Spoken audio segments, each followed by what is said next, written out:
اعتکاف ماشاءاللہ ماہ رمضان کا پہلا جمعہ آپ سب کو بہت بہت مبارک ہو۔ اللہ کریم آج کے دن کی برکتیں ہم سب کو نصیب فرمائے، ہم سب کے گناہوں کو معاف فرمائے، ہم سب پر اپنی رحمتوں کا نزول فرمائے۔ مجھے ایک سب سے بڑی خوشی تو یہ ہو رہی ہے کہ ماشاءاللہ آج بیان شروع ہونے سے پہلے ہی مسجد فل ہے۔ اللہ کرے کہ یہ ماحول رمضان کے بعد بھی جاری رہے، کیونکہ جب رمضان آتا ہے اور مسجدوں میں جو بہار نظر آتی ہے، چاہے وہ تراویح ہے، چاہے وہ فجر کی نماز ہے، باقی نمازیں ہیں، تو دل میں بڑی خوشی داخل ہوتی ہے۔ لیکن جیسے ہی رمضان چلا جاتا ہے اور مسجدیں ویران ہوتی ہیں نا، تو دل بڑا افسوس کرتا ہے کہ جو مسلمان پورا مہینہ رمضان نماز پڑھ سکتے ہیں، جو مسجدوں میں آ سکتے ہیں، تو وہ رمضان کے بعد کیوں نہیں آ سکتے؟ صرف رمضان میں ہی تو نماز فرض نہیں ہے نا۔ تو پلیز اس بار پہلا جمعہ ہے نا، let's make good intention for the beautiful day. آج بہترین دن، ایک اچھی سی نیت کر لو نا کہ اب انشاءاللہ رمضان چلا جائے، ہم روک نہیں سکیں گے رمضان کو، لیکن ہم مسجدوں سے نہیں جائیں گے انشاءاللہ، ہم اللہ کے گھر سے جڑے رہیں گے انشاءاللہ۔ اچھا، رمضان کی ان رونقوں میں نا ایک اور بڑا زبردست ان لوگوں کو جواب ہے جو یہ کہتے ہیں یار اتنی مسجدوں کی ضرورت کیا ہے؟ مسجدیں تو خالی رہتی ہیں، بھرتی تو ہے نہیں، صرف جمعے میں بھرتی ہیں۔ تو یہ بتا رہا ہے کہ مسجدیں تو کم ہیں اب بھی، ہر مسجد فل ہو جاتی ہے رمضانوں میں، بلکہ عید کی نماز میں تقریباً اوور فلو مسجدیں ہوتی ہیں، روڈوں پہ نمازیں ہوتی ہیں، میدانوں میں نمازیں ہوتی ہیں۔ اس کا مطلب اگر سارے مسلمان نماز پڑھنا شروع ہو جائیں تو ہماری ساری مسجدیں جو ہیں وہ شارٹ فال کا شکار ہو جائیں، ہمیں اور مسجدوں کی حاجت ہے۔ تو اس کا مطلب تو یہ مسلمانوں کا مسئلہ ہے کہ وہ نماز نہیں پڑھ رہے، مسجدیں تو ضرورت ہے ہم سب کی۔ تو بس اللہ کرے کہ اس بار ہم سب کا ایسا دل لگ جائے کہ ہم اللہ کے گھر میں آئے ہیں، اور اب بے شک شیطان چھوٹ جائے گا۔ ہاں ابھی شیطان بند ہے نا، تو سارے آ رہے ہیں ماشاءاللہ۔ تو یہ ایکچولی ہماری اللہ کریم نے پریکٹس کروائی ہے کہ شیطان تمہارا دشمن بند ہے، مسجد میں آ جاؤ، ایسے عادت کر لو کہ جب وہ چھٹ بھی جائے تو انشاءاللہ ہم اس کے وار میں نہ آئیں، ہم انشاءاللہ پانچوں نمازیں اسی طرح محبت کے ساتھ ادا کریں گے انشاءاللہ۔ درود پاک پڑھنے کے بے شمار فضائل و برکات ہیں۔ سرکار دو عالم علیہ الصلوۃ والسلام کا فرمان، صلاتکم علیہ محرزۃ لدعائکم ومرضات لربکم وزکاۃ لاعمالکم۔ اللہ کے نبی فرماتے ہیں تمہارا مجھ پر درود پاک پڑھنا تمہاری دعاؤں کی حفاظت کرنے والا، اور تمہارے رب کی رضا کا باعث، اور تمہارے اعمال کی پاکیزگی کا سبب ہے۔ ایک درود ہے، اب بلیسنگز اور بینیفٹس کتنے ہیں کہ فرمایا دعاؤں کی حفاظت کرنے والا ہے درود پاک، اللہ کو راضی کرنے والا ہے، اور اعمال کی پاکیزگی کا سبب ہے۔ تو پھر کیوں نہ ہم کثرت سے درود پاک پڑھتے رہا کریں۔ برسے گی رحمت شہ ابرار بالیقین، برسے گی رحمت شہ ابرار بالیقین، مٹ جائے گا گناہوں کا کاجل درود پڑھ، عشق نبی میں جھوم کے پڑھتے رہو مدام، گرچہ کوئی کہے تجھے پاگل درود پڑھ، دنیا کی الجھنوں سے ملے گی تجھے نجات، گر چاہیے نجات مسلسل درود پڑھ۔ اللہ کرے کہ درود پاک رمضان میں ایسی ہم پریکٹس کرنے والے ہو جائیں۔ ایک اور حدیث جو تقریباً ہر جمعے کو میں جب یہاں ہوتا ہوں بیان کرتا ہوں کہ اللہ کے نبی علیہ الصلوۃ والسلام فرماتے ہیں، جس کا مضمون ہے جو جمعہ کے دن 200 بار درود پاک پڑھے اس کے 200 برس کے گناہ معاف کر دیے جاتے ہیں۔ تو آئیے مل کر محبت کے ساتھ درود پاک پڑھ لیں۔ صلو علی الحبیب صلی اللہ تعالی علی محمد صلی اللہ علیہ وآلہ وسلم۔ الحمدللہ رمضان کے علاوہ بھی جب ہم جمعے میں یہاں موجود ہوتے ہیں تو ہم قرآن پاک کی کچھ آیتوں کو سنتے ہیں اور ان آیتوں سے ملنے والا میسج سمجھنے کی کوشش کرتے ہیں۔ آج قرآن پاک کا پارہ ہے 11، سورہ یونس، آیت نمبر 87 کی تلاوت سنیں گے اور اس کے تحت کچھ میسج آف قرآن انڈرسٹینڈ کرنے کی کوشش کریں گے۔ اللہ قرآن میں ارشاد فرماتا ہے وَأَوْحَيْنَا إِلَى مُوسَى وَأَخِيهِ أَن تَبَوَّآ لِقَوْمِكُمَا بِمِصْرَ بُيُوتًا وَاجْعَلُوا بُيُوتَكُمْ قِبْلَةً وَأَقِيمُوا الصَّلَاةَ وَبَشِّرِ الْمُؤْمِنِينَ۔ یہ ایک ایسی کمال کی آیت ہے کہ اس آیت میں ہم سب کو اپنے گھر کا انوائرمنٹ کیسا رکھنا ہے وہ گائیڈ کیا گیا ہے۔ آج گھر کی ڈیزائننگ کیسی ہو، گھر کی کلر اسکیم کیسی ہو، گھر کا فرنیچر کیسا ہو، ایمبیانس کیسا ہو، ایلیویشن کیسا ہو، اس پر بہت ڈسکس ہوتی ہے۔ گھر کے اندر ماحول کیسا ہو، گھر والوں کا آپس میں انٹریکشن کیسا ہو، ہماری شریعت، ہمارا قرآن ہم سے کیا چاہتا ہے۔ Actually this is today's topic, ٹھیک ہے۔ اب ذرا پہلے اس کا ترجمہ سن لیجئے۔ اللہ قرآن مجید میں ارشاد فرماتا ہے، آسان ترجمہ قرآن کنز العرفان، اور ہم نے موسیٰ اور اس کے بھائی کو وحی بھیجی کہ مصر میں اپنی قوم کے لیے مکانات بناؤ اور اپنے گھروں کو نماز کی جگہ بناؤ اور نماز قائم رکھو اور مسلمانوں کو خوشخبری سناؤ۔ سبحان اللہ۔ تو پتہ چلا کہ یہ قرآن نے جو حضرت موسیٰ علیہ السلام کو اللہ کریم نے جو یوں سمجھیے آرڈر دیا یا اس کی گائیڈ لائن دی، وہ کیا ہے، انشاءاللہ اس کو ہم سمجھتے ہیں۔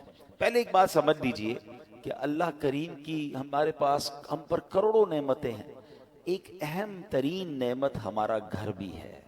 گھر چاہے جھوپڑی کی صورت میں ہو، محل ہو یا چھوٹا ہو، بڑا ہو، عالی شان گھر ہو، گھر آخر گھر ہی ہوتا ہے۔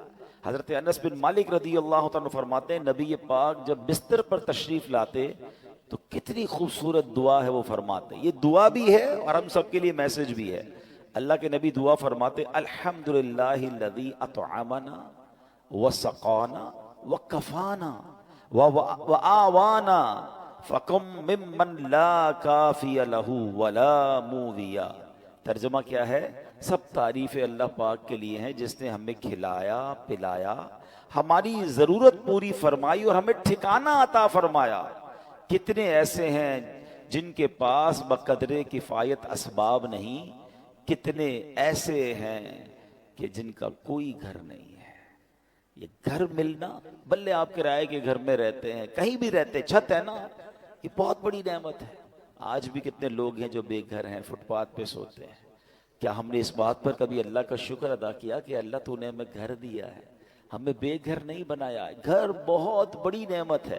کچھ لوگ جو ٹریول کرتے ہیں، میری بات جلدی سمجھ جائیں گے، ہم دنیا بھر میں ٹریول کر لیں، آپ پنجاب جائیں، پاکستان کے کسی شہر جائیں یا دنیا میں کہیں ٹریول کریں، جن کو اللہ نے نوازا ہے وہ 5 اسٹار ہوٹل میں رہیں، بہترین گھروں میں رہیں، مگر جو لطف اور سکون اپنے گھر آ کر ایک انسان کی فیلنگ بنتی ہے کہ میں اب اپنے گھر میں ہوں، بے شک وہ گھر چھوٹا سا ہو، چھوٹا سا بستر کیوں نہ ہو، وہ کہتے ہیں نا جیسی نیند اپنے بستر پر آتی ہے وہ دنیا میں آپ کو کسی بھی لگژری گھر پہ بھی یا کسی بھی نرم بستر پر نہیں آتی۔ ایسا ہی ہے، یہ نعمت ہے۔ اپنے گھر میں آ کر بندہ ایک سیکیورٹی فیل کرتا ہے۔ اب ذرا اس بات کو سمجھیے کہ اللہ کریم نے ہم پر احسان کتنے کیے ہیں۔ اس دنیا میں کتنے جانور، موذی کیڑے، سانپ، بچھو، شیر جو انسانوں کو تکلیف پہنچانے والے ہیں، مگر اگر وہ ہمارے گھروں کی طرف، ہمارے محلوں میں آ جائیں تو کتنا بڑا مشکل ہو جائے گی، گھر سے نکلنا مشکل ہو جائے گا نا۔ مگر کوئی تو ہے نا جس نے ان سب کو ہماری آبادیوں سے روک رکھا ہے۔ رائٹ لیفٹ کئی جگہوں پر یہ جانور پائے جاتے ہیں، آس پاس جنگلات ہیں شہروں کے آس پاس، مگر وہ آبادیوں کی طرف نہیں آتے۔ یہ اللہ کریم ہے جس نے ان آفتوں، بلاؤں، ان مشکلوں کو ہمارے گھروں سے، ہماری سوسائٹی سے روکا ہوا ہے۔ ہم اپنے گھروں میں سکون پاتے ہیں، مگر کیا کبھی سکون کا شکر ادا کیا ہے؟ نبی پاک کی اس دعا کا ایک جو چھوٹا سا حصہ ہے نا، اس کو بار بار پڑھتے رہا کریں۔ الحمدللہ الذی کفانا وآوانا، مل کر پڑھ لیں، الحمدللہ الذی کفانا وآوانا۔ اس کا معنی کیا ہے؟ تمام تعریفیں اس اللہ کے لیے ہیں جس نے ہماری ضروریات پوری فرمائی اور ہمیں ٹھکانہ عطا فرمایا۔ ہم اللہ سے دعا کرتے ہیں اللہ ہمیں اپنے گھر میں اور برکتیں نصیب فرما، ہمارے گھر میں ہماری حفاظت فرما، ہمارے گھر والوں پر رحمت کی نظر فرما۔ اے اللہ دنیا میں ٹھکانہ دیا ہے، جنت میں بھی ٹھکانہ عطا فرما۔ شکر ادا کرو گے نا، کہتے ہیں نا لَإِن شَكَرْتُمْ لَأَزِيدَنَّكُمْ، تم میرا شکر ادا کرو گے میں تمہیں اور عطا کروں گا۔ جو بڑے بڑے گھروں میں رہ کر بھی کچھ لوگ ناشکرے ہیں اور کچھ چھوٹے سے بستر پر سو کر بھی اللہ کا شکر ادا کر رہے ہیں۔ کمال تو یہ ہے نا کہ شکر زبان پر ہو، شکوہ نہیں ہونا چاہیے۔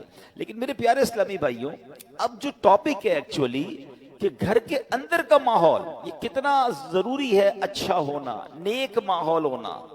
نبی پاک کی حدیث ہے سلامت الرجل فی الفتنہ ان یلزم بیتہ، فرمایا فتنوں میں سلامتی کی راہ یہ ہے کہ بندہ اپنے گھر کو لازم پکڑ لے۔ ایک بار نبی پاک علیہ الصلوۃ والسلام نے فتنوں کا ذکر کیا تو حضرت عقبہ بن عامر رضی اللہ تعالیٰ عنہ نے پوچھا یا رسول اللہ صلی اللہ علیہ وسلم اس وقت نجات کیسے ہوگی جب فتنوں کا دور آ جائے گا، قیامت کے قریب فتنوں کا دور ہوگا؟ تو نبی پاک نے ایک فارمولہ دیا، آقا نے فرمایا املک علیک لسانک، جب فتنے پھیل جائیں تو 3 کام کرنا، ٹھیک ہے؟ اپنی زبان کو اپنے قابو میں رکھو،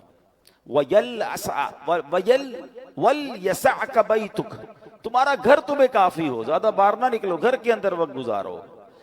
پھر فرمایا وَبْكِ عَلَىٰ خَطِيئَتِكَ، اپنی خطاؤں پر آنسو بہاتے رہو۔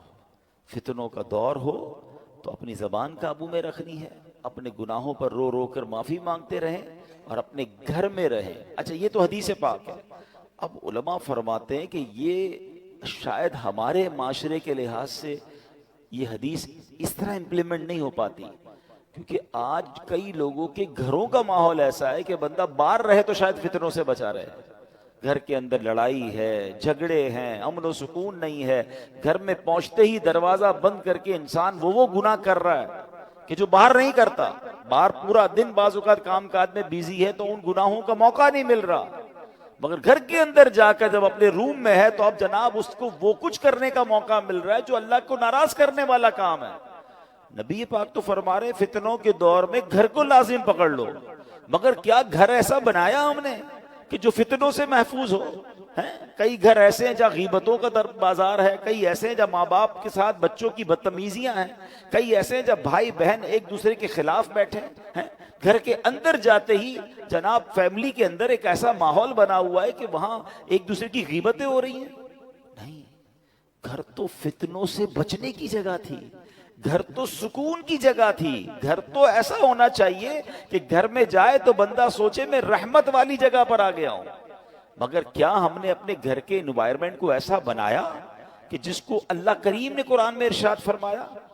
آپ کو پتہ ہے جب قیامت کا دن ہوگا تو کچھ خوش نصیب وہ ہوں گے جنہیں سیدھے ہاتھ میں نامہ اعمال دیا جائے گا۔ ہم اللہ سے دعا کرتے ہیں کہ ان خوش نصیبوں میں ہمیں بھی شامل فرمائے۔ مگر کچھ مجرم وہ ہوں گے جن سے رب ناراض ہوگا، اس کو اس کے الٹے ہاتھ میں پیٹھ پیچھے اس کو نامہ اعمال دیا جائے گا، اور یہ بندہ اس دن موت مانگے گا مگر اسے موت ملے گی نہیں، پھر اسے جہنم کی بھڑکتی ہوئی آگ میں ڈال دیا جائے گا۔ اس شخص کا جرم پتہ ہے کیا ہوگا؟ قرآن کہتا ہے اِنَّهُ كَانَ فِي أَهْلِهِ مَسْرُورًا، یعنی بے شک وہ اپنے گھر والوں میں خوش تھا، گھر والوں میں خوش تھا، یہ جرم تھا۔ اس کی تفسیر میں علماء نے فرمایا کہ اپنے گھر والوں کے ساتھ گھر کے اندر خواہشوں، شہوتوں، غرور و تکبر میں مبتلا رہتا تھا، گھریلو خوشیوں میں ایسا مگن تھا کہ آخرت کو بھول چکا تھا، لہٰذا نہ خود اس نے اچھے عمل کیے نہ گھر والوں کو اچھے اعمال کی ترغیب دلائی، یوں ہی گناہوں میں مصروف رہ کر موت کے گھاٹ اتر گیا۔ آج کتنے ایسے ہیں جن کے گھروں میں نمازیں ہیں، کتنے ایسے ہیں جن کے گھروں میں عبادت ہے، گھر والوں کی کیا دین کی طرف کوئی تبلیغ کی، کیا گھر میں نمازوں کا ماحول ہے، یا کیا بچوں میں قرآن و سنت کی ترکیب ہے، یا گھر کے اندر کسی کو پتہ ہی کچھ نہیں ہے۔ اب بھی ایسے کئی گھر ہیں جن کے گھروں میں اسلامی تہوار آتا ہے تب بھی بچوں کو، فیملی کو پتہ نہیں ہوتا، کیونکہ وہ اپنی زندگی میں مگن ہے، اور جو گھر کا سربراہ ہے اس کو بھی اس کی فکر نہیں ہے۔ میں آپ کو ایک مسلمان گھرانے کا واقعہ بتاتا ہوں، پاکستان کا تو نہیں ہے لیکن انفارچونیٹلی جتنا تیزی سے ہمارے وطن میں ماڈرنزم اور دین سے دوری والا ماحول بنتا جا رہا ہے اور گھر کے بڑوں کو فکر بھی نہیں ہے، یہ دور نہیں دن آپ پاکستان میں بھی یہ دیکھیں۔ یو کے کا واقعہ، ایک بھائی ٹریول پر گیا، والد کی طبیعت خراب تھی تو واپس آیا، تو کچھ دنوں بعد واپس آیا تو بڑے بھائی، والد صاحب گھر میں نہیں تھے، چھوٹا بھائی تھا جو اپنے گیمز میں اور اپنے موبائل میں کمپیوٹر میں، جو آج کا ایک نوجوان کا اسٹائل ہے کہ لگا رہتا تھا۔ تو کہا والد صاحب کہاں ہیں؟ کہا والد صاحب کی تو ڈیتھ ہو گئی تھی۔ تو کہا مجھے انفارم کیوں نہیں کیا؟ کہا آپ بزنس ٹرپ پہ تھے۔ میں نے کہا کیا ضرورت ہے ڈسٹرب کرنے کی، فیونرل کرنا تھا، ان کا آخری رسومات ادا کرنی تھی، میں نے کر دی۔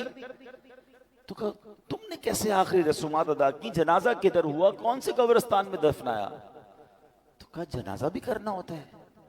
میں تو گوگل پہ گیا، سرچ کیا کہ فیونرل کیسے ہوتا ہے، کسی کا ڈیتھ ہو جائے تو what we have to do.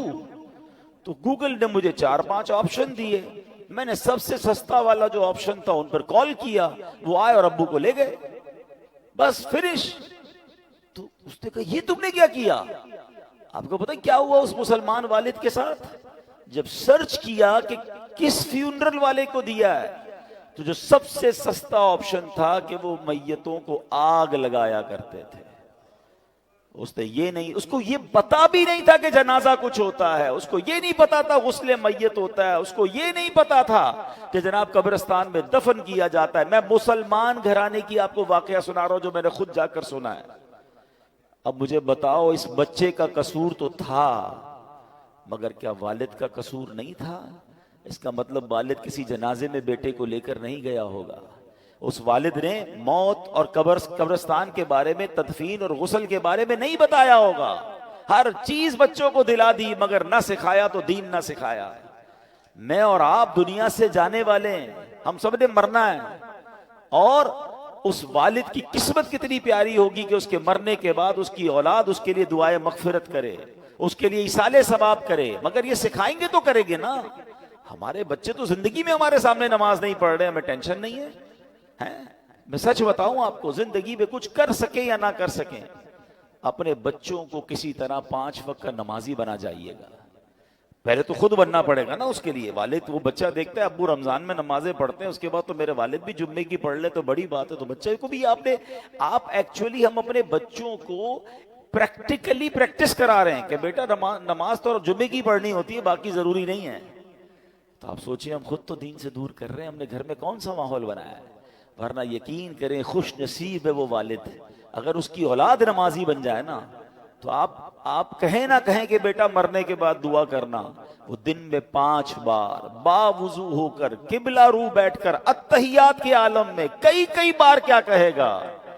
ربنا اغفر لی ولوالدی وللمؤمنین یوم یقوم الحساب۔ ہائے ہائے، اور کیا چاہیے اس والد کو قبر میں کہ فجر ہو تو اس کا بیٹا، اس کی بیٹی، اس کے بچے دعا کر رہے ہیں، اے اللہ میرے ماں باپ کو بخش دے، ظہر میں دعا کر رہے ہیں، عصر میں دعا کر رہے ہیں، مگر گھر میں نمازوں کا ماحول ہی نہیں ہے۔ عید کی نماز پڑھ لی تو پڑھ لی، اب تو جمعے کی نماز بھی لوگوں کی سنا ہے قضا ہونے لگ گئی ہے۔ nobody have tension، اپنے لیے بھی ٹینشن نہیں ہے، بچوں کے لیے بھی نہیں ہے۔ قرآن کی یہ آیت پکار کر کہہ رہی ہے کہ گھر بناؤ اور اس گھر میں نمازوں کا اہتمام کرو۔ خدا را اپنے گھر کے ماحول پر توجہ دیجیے، یہ سرمایہ ہے، یہ اولاد، یہ فیملی، یہ گھر، یہ ہمارا پھل ہے۔ اگر گھر میں قرآن و حدیث اور نمازوں کا معاملہ ہوگا تو سبحان اللہ۔ اے میرے پیارے اسلامی بھائیوں، قرآن نے کیا کہا؟ وَأَوْحَيْنَا إِلَىٰ مُوسَىٰ وَأَخِيهِ، ہم نے موسیٰ اور اس کے بھائی کو وحی بھیجی، أَن تَبَوَّآ لِقَوْمِكَ بِمِصْرَ بُيُوتًا، کہ مصر میں اپنی قوم کے لیے مکانات بناؤ۔ نوٹ اونلی مکانات، ڈیفنس میں گھر ہونا چاہیے، فلاں سوسائٹی میں گھر ہونا چاہیے، یہاں تک تو ہماری پلاننگ ہے کہ گھر اچھا ہو، بیوٹیفل سوسائٹی میں ہو۔ آگے قرآن کہتا ہے وَاجْعَلُوا بُيُوتَكُمْ قِبْلَةً وَأَقِيمُوا الصَّلَاةَ، اور اپنے گھروں کو نماز کی جگہ بناؤ اور نماز قائم رکھو۔ اور جو یہ کرتا ہے اس کو کیا ملے گا؟ وَبَشِّرِ الْمُؤْمِنِينَ، قرآن کہتا ہے مسلمانوں کو خوشخبری سناؤ۔ خوشخبری ملنی ہے، رحمتیں ملنی ہیں، عافیتیں ملنی ہیں۔ اگر گھر میں نمازیں ہیں، اے میرے پیارے اسلامی بھائیوں، اللہ کے پیارے حبیب علیہ الصلوۃ والسلام فرماتے ہیں اجعلوا فی بیوتکم من صلاتکم ولا تتخذوها قبورا، فرمایا کچھ نماز گھر میں بھی پڑھا کرو، گھروں کو قبرستان نہ بنا دو۔ اس کا مطلب بیوٹیفل ہاؤس ہے، ایکسٹرا ایمبیانس ہے، شاندار فرنیچر ہے، سب کچھ ہے میرے اور آپ کے گھر میں، سٹینڈ بائی جنریٹرز ہیں، اور اگر نماز نہیں ہے نا تو وہ گھر قبرستان ہے۔ ہم سمجھ رہے اتنا لگزری گھر کو قبرستان، نبی پاک فرما رہے ہیں کہ گھر میں نمازیں پڑھو۔ یہ مردوں کے لیے تو یہی حکم ہوگا کہ مسجد میں آ کے پڑھیں، مگر کچھ نوافل گھر میں بھی پڑھیں، کبھی شراق چاش پڑھیں، کبھی تہجد پڑھیں، کبھی دیگر نماز کے نوافل پڑھیں، مگر خواتین گھر کی، بچے، یعنی گھر میں اللہ کرے ایسا ماحول ہو کہ جب نمازوں کا وقت آئے تو ایک کمرے سے تلاوت کی آواز آ رہی ہو، کہیں سے نمازوں کی پتہ چل رہا ہو۔ ماشاءاللہ کتنے خوش نصیب ہیں وہ لوگ جو گھر جاتے ہوں تو گھر والے نمازیں پڑھ رہے ہیں۔ ابھی ہوگا یہ ماحول۔ Why I took this topic کہ ابھی ماشاءاللہ کئی گھروں میں یہ ماحول بن چکا ہوگا کہ چلیں کچھ نمازیں ہو رہی ہوں گی، کچھ گھر میں تلاوت بھی ہو رہی ہوگی، but let's continue۔ ایسا نہیں فرمایا نبی پاک نے کہ سال میں ایک بار نمازیں پڑھو، فرمایا اپنے گھر کو قبرستان نہ بناؤ، اس میں نمازیں پڑھو۔ اے میرے پیارے اسلامی بھائیوں، ایک اور جگہ پیارے آقا فرماتے ہیں اکرموا بیوتکم ببعد صلاتکم، یعنی کچھ نمازوں کے ذریعے اپنے گھروں کی عزت بڑھاؤ۔ آپ چاہتے ہیں نا گھر کی عزت بڑھے، آئے ہے جس گھر میں نمازیں ہوتی ہیں نبی پاک نے فرما دیا تو حق ہے اس گھر کی پورے محلے میں عزت ہو جائے گی۔ آج بھی دیکھیں علماء کے گھر، امام صاحبان کے گھر لوگ دعا کروانے آتے ہیں، گھر میں نمازیں ہو رہی ہیں نا، عبادت ہو رہی ہے، اللہ اس گھر کو ممتاز کر دیتا ہے۔ ہم سمجھتے ہیں ایکسٹرا لائٹ لگاؤں گا، ذرا خوبصورت ایلیویشن کروں گا، ذرا ہٹ کے ڈیزائننگ کروں گا تو وہ سب سے مشہور ہو جائے گا، نہیں، عزت دینے والا رب ہے، اور اللہ کے سب سے معزز بندے ہیں، اللہ کی مخلوق میں سب سے بڑھ کر عزت والے کون ہیں؟ ہمارے آقا علیہ الصلوۃ والسلام ہے۔ وہ فرما رہے ہیں کہ کچھ نمازوں کے ذریعے اپنے گھروں کی عزت بڑھاؤ۔ نماز کے بارے میں ایک اور حدیث سنو، الصلاۃ عماد الدین، نماز دین کا ستون ہے۔ مجھے بتائیں نا، ہمارے گھر کے پلر نکال دیں تو گھر تو گر جانا ہے نا، یہ تو ایمان کا پلر ہے، مگر اس کی فکر نہیں ہے۔ تو اے میرے پیارے اسلامی بھائیوں، ہمیں اپنے گھروں کے ماحول کو اچھا کرنا ہے، اپنے بچوں کی تربیت کی فکر کیجیے، انہیں وقت دیجیے۔ آج کل جو ماحول ہے، میں اشارہ کر کے گزر جاؤں گا، ہر تھوڑے دنوں بعد آپ کو سوشل میڈیا پر نیوزز مل رہی ہیں، الیکٹرانک پرنٹ میڈیا میں نیوز ملتی ہیں کہ فلاں بچے نے فلاں کام کر دیا، فلاں نے فلاں کو قتل کر دیا، فلاں نے فلاں کو جلا دیا، فلاں اسکینڈل میں پکڑا گیا، فلاں جناب منشیات میں معاملات میں آ گیا، فلاں ڈرگز کا کام کر رہا ہے، فلاں کمپیوٹر پہ بیٹھ کے کیا کچھ کر رہا ہے، اسکیمز کر رہا ہے۔ یہ ہمارے علاقے میں، ہمارے شہروں میں، ہمارے ملکوں میں ہو رہا ہے نا۔ ہم کیوں انتظار کر رہے ہیں کہ یہ آگ میرے گھر میں جب آئے گی پھر غور کروں گا؟ اس سے اندازہ کیجئے، یہ سمٹمز ہوتے ہیں، یہ اشارے ہوتے ہیں کہ معاشرہ کدھر جا رہا ہے۔ ماں باپ کو فکر نہیں کہ بچے گھر میں کیا کر رہے ہیں۔ اتنی دوری مت رکھیں اپنی فیملی کے ساتھ۔ یاد رکھیے، کوئی بڑا ڈیزاسٹر ہو اس سے پہلے آنکھیں کھولیے نا، ہماری بچی کہاں جا رہی ہے، ہمارا بیٹا کہاں جا رہا ہے، وہ کس سے مل رہا ہے، کوئی فکر نہیں ہے۔ وہ کہتے ہیں نا اپنے بچوں کے تم دوست بن جاؤ اس سے پہلے کہ کوئی ایسا دوست بن جائے کہ جو اس کی آخرت اور دین اور دنیا سب برباد کر دے۔ بہت برا حال ہے، پلیز تھوڑا وقت دیجیے۔ اچھی تربیت، یہ تربیت نہیں ہے کہ آپ بھی نماز قضا کر رہے ہیں اور بچے بھی نماز قضا کر رہے ہیں۔ آپ بھی نمازی بنے، ہم بھی نیک بنے۔ دس از دا رائٹ منتھ، کیونکہ آپ بھی پڑھ لیں نا نمازیں، آپ بھی ماشاءاللہ تلاوت کی طرف آئیں، بچوں کو ایسے پروگرامز میں لے کر آئیں، بیانات میں لے کر آئیں، مدنی چینل گھر پہ بیٹھ کے دکھائیں۔ پتہ نہیں پورا سال کیا کیا آپ کے گھر میں ٹی وی چلا ہوگا، اب تو موقع ہے نا، آپ مدنی چینل پر دیکھیں، اسی طرح کے بیانات ہو رہے ہیں، مدنی مذاکرے ہو رہے ہیں، رات کی سحری ٹرانسمیشنز ہو رہی ہیں۔ یہ کیوں ہم کر رہے ہیں 24 آورز پروگرام؟ یار کسی کو فرق پڑ جائے، کوئی ایک بات سن لے۔ آئے ہیں لوگ دین کی طرف تو اللہ کرے دین کی طرف رہ جائیں۔ We are trying our best, but we need your support۔ ہم آپ کی سپورٹ چاہتے ہیں، اور یہ کیوں چاہتے ہیں؟ تاکہ مسلمانوں کے گھر جنتی گھرانے بنے نا۔ اب آخر میں ایک دعا سن لیجئے، آمین بھی کہیے گا، ہو سکے تو یاد کر لیں، ہو سکے تو ہر نماز کے بعد یہ دعا کریں۔